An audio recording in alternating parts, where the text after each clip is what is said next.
We're back with Dan Milnor as he and Mark go through more photos from the community and give their thoughts on them. This next one is from Anderson Santana.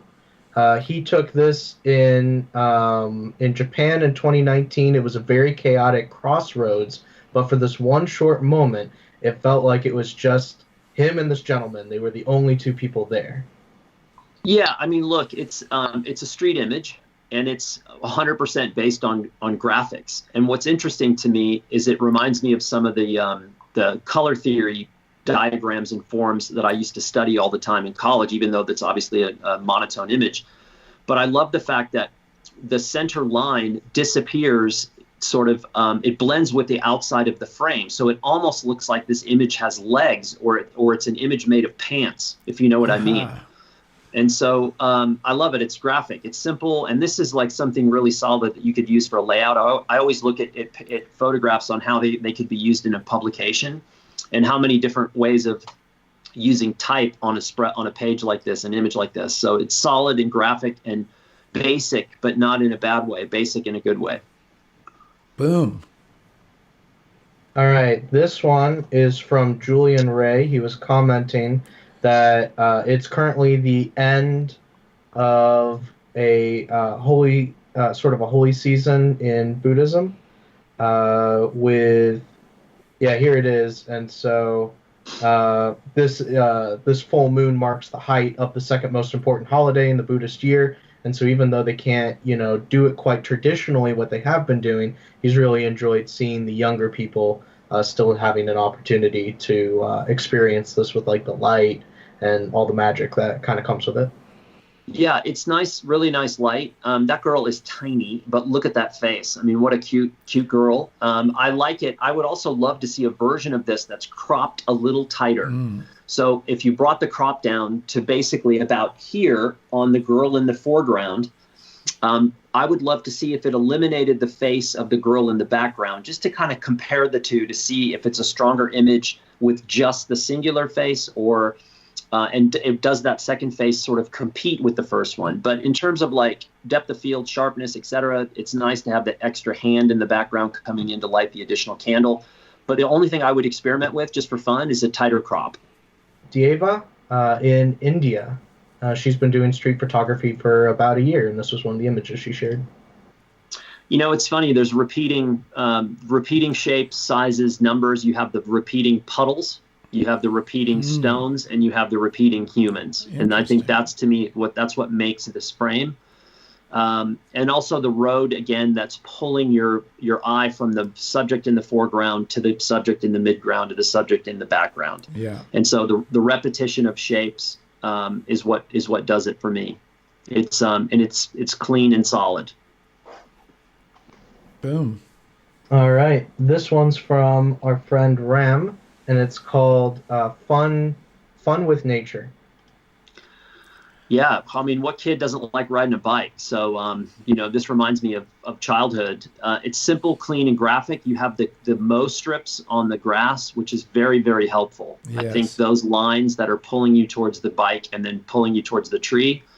I love the fact that everything is in the lower half of the grayscale spectrum, except for the one thing, which is the kid in white, and everything else is on the bottom scale. Whoever shot this, there's a photographer named Paolo Nozzolino who did a book called Far Cry with Steidl, the publisher.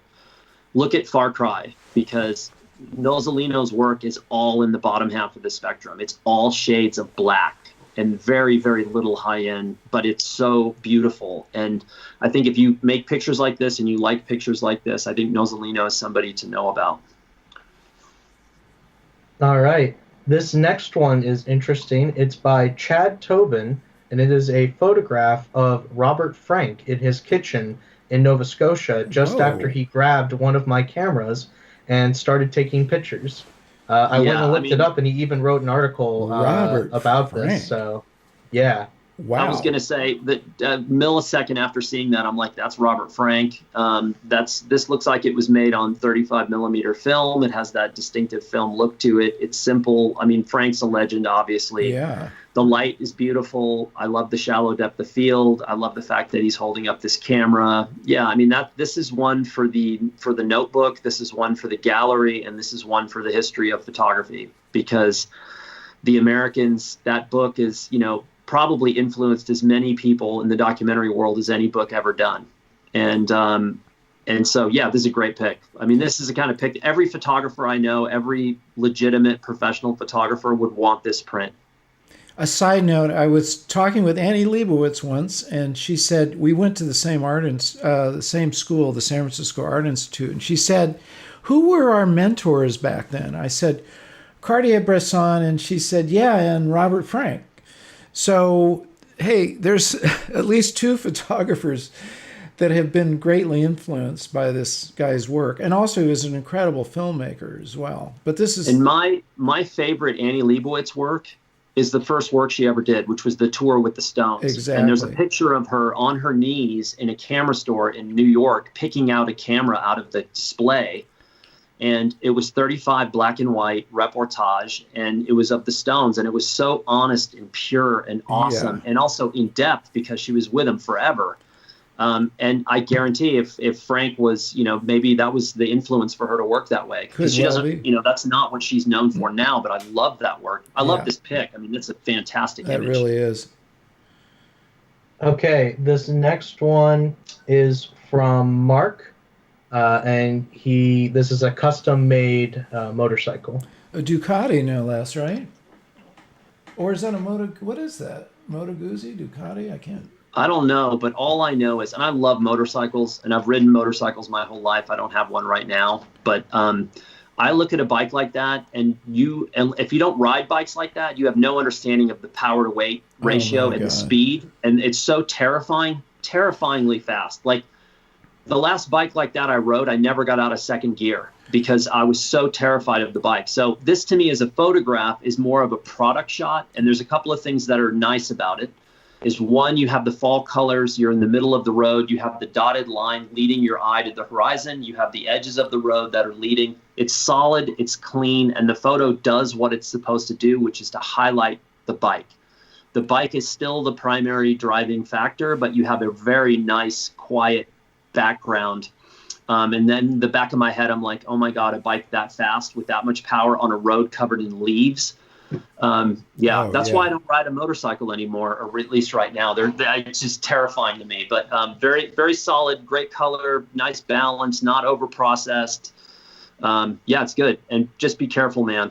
That bike is quite something. We have to bring our friend Keith Code on, who's trained thousands of riders, and he would appreciate this bike. And Moto Morini, I think I know those guys actually in Italy that make that. It's quite a machine. Yeah, scary. Yeah. All right. So this next one, if you remember Nemi, this is from her father, Magnus. This one, and they take photos together all the time. It's really fun to see our favorite father-daughter team. This one is an image from the May Teo Clinic in Thailand. This clinic accepts and helps refugees and the poor from Myanmar. Great framing. Again, you're in a refugee or a clinic, which are not known for good lighting. They typically had to have overhead lighting at best. Typically fluorescent. It's horrible. In color, this could be yellowish, greeny. You never know. So black and white was a nice choice. Good lens length, because the shallow depth of field is eliminating the tiles on the background, which aren't helping the image at all. And it's a really nice sense of framing using the heads as a foreground. And your eye only has one place to go, which is directly to this kid's face, which is what the photographer wanted you to see.